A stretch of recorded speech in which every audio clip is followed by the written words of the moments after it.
As you can see, there's lots of leaves and grass all in my flowers. The different things that are coming up from last year, those are mums from last year, monkey grass. Basically, most of my flower bed looks like this, with lots of clover that needs to be pulled out, more monkey grass. So, here are the Easter flowers I planted last year, and a lot of clover that's growing in around them. I'm going to pull all of this out, and also over the course of the next day, try to get most of the leaves out and the sticks, and just kind of clean it up so that I can put some compost down. So this is the tedious part, where you have to just take one little section at a time, pull the weeds, trying hard not to get the actual Easter flowers that I want to keep in and around where the weeds are. It's very hard, but a little at a time. You get all the grass out, all of the clover out.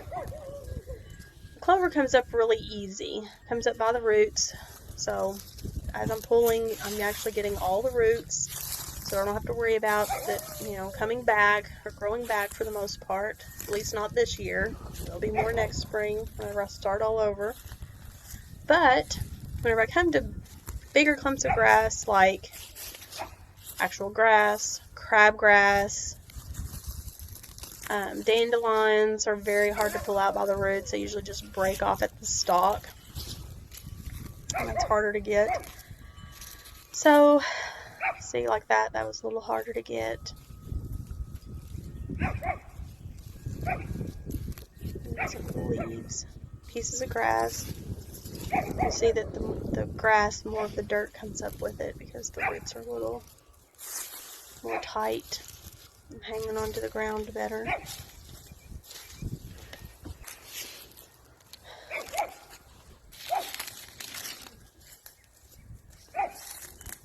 Now these Easter flowers we actually dug up out of the woods last year, right after they bloomed.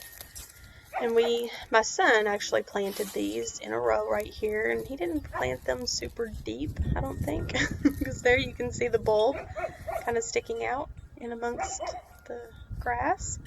So I'm going to take some of this old compost and kind of put around it to get a little better cover.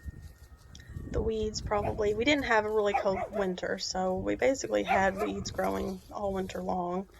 And so the weeds probably actually helped keep them alive, insulate them a little bit. So there's a clump of grass. See, you can tell that the grass is a little bit harder. I almost grabbed the Easter flower itself. I'm going to let go of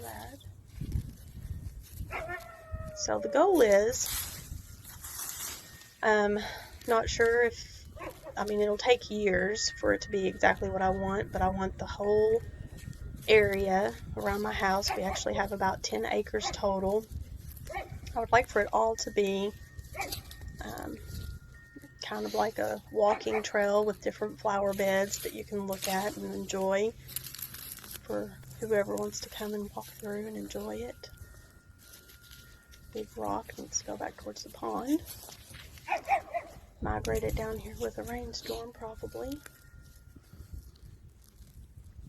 There's another little clump of grass that's really close to my Easter flower. Another tip is a lot of people mow their Easter flowers down. What are you doing, Mel? After they stop blooming. Actually, a couple of them did bloom this year, but they've already pretty much quit blooming. As you can tell, I'm wearing my jacket because it's still quite cold. We have warm days and then we have cold days. So today's a little colder. It's a little bit harder to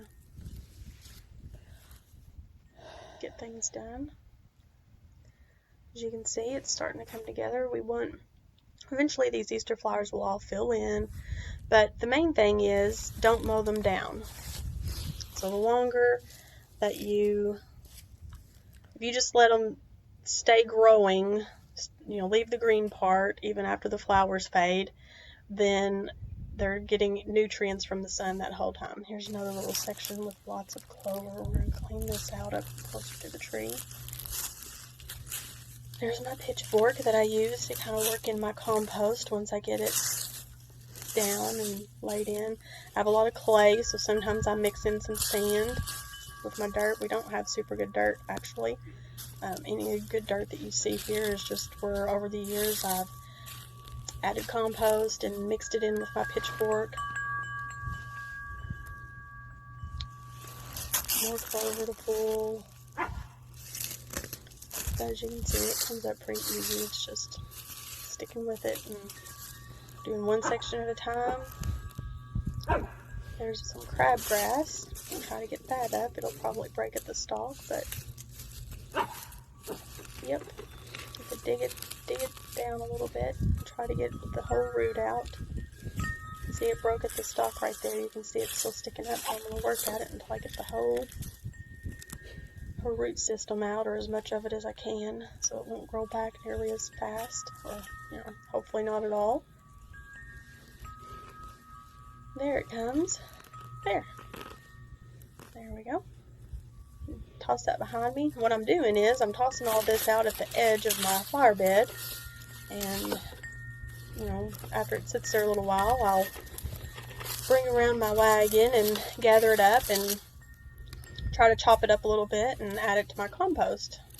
And that way we'll have, more nutrient-rich compost to add to it next year. Add all my flowers.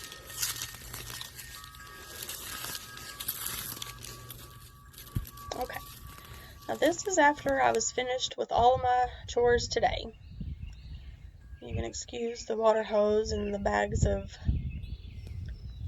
manure. Actually, some of it's just potting soil for my pots whenever I finally get around to getting my petunias. There's my little wagon, but as you can see, all of this was nothing but weeds, and now it's gone, and just the Easter flowers are left. It's kind of hard to see them because my camera's not focusing real good. And then there's my tulips and a rose bush that'll be pretty eventually.